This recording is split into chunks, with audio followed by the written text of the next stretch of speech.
বোমা হামলার হুমকির জেরে সকালে হযরত শাহজালাল আন্তর্জাতিক বিমানবন্দরে জরুরি অবতরণ করে ইতালির রোম থেকে আসা বিমান বাংলাদেশ এয়ারলাইন্সের একটি ফ্লাইট। অবতরণ শেষে যাত্রীদের নিরাপদে সরিয়ে নেওয়ার পর তল্লাশি শুরু করে বিমান বাহিনীর কুইক রেসপন্স টিম।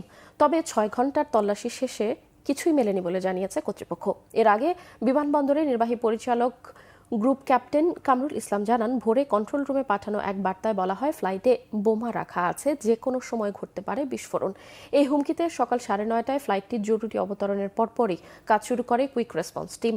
নিরাপদে সরিয়ে নেওয়া হয় ২৫০ যাত্রী ও ১৩ জন ক্রুকে। কড়া নিরাপত্তার বলয় রেখে উড়োজাহাজটিতে শুরু হয় তল্লাশি অভিযান।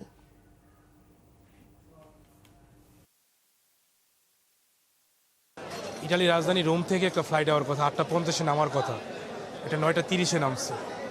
পরে ১ ঘন্টা পরে আমি বাইকে কল দিচ্ছি, ওদের নাকি বিমানে একটু প্রবলেম হয়েছে, একটু ঝামেলা হয়েছে, কি নাকি একটা ব্যাড নিউজ পাইছে ওরা।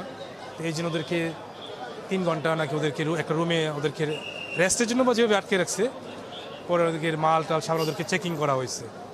এখন কলার কথা হয়েছে আমার, বের হচ্ছে ওরা নাকি বের হচ্ছে। ফোন দিয়ে বললো যে ও ঠিক আছে, ওদের জরুরি অবতরণে নামানো হয়েছে, ওদের চেক করা হয়েছে, ওদের একটা জায়গায় নামানো হয়েছে, ওরা ওইখানে সবাই আছে, আর বাকি বেশি ওরা কথা বলতে পারতেছে না। পরে ওই নাম্বারে আমি ফোন দিছি, নাম্বারটা বন্ধ, হয়তো বা প্রোটোকলের কারণে কোনো একটা কারণে বন্ধ, কিন্তু ওই না বাকি আপডেট যে এতটুকু শিওর করলো যে ওরা সেভ আছে। আমার কালকে বলছে যে আমি ৮:৫০-এ নামবো, কিন্তু ৯টার দিকে ফোন দিয়ে বলছে যে ভাই ৯টার পরে 10টার দিকে ফোন দিছে, বলছে যে ভাইয়া বাইরে হতে দেরি হবে, মনে হয় যে কোনো একটা ঝামেলা হয়েছে।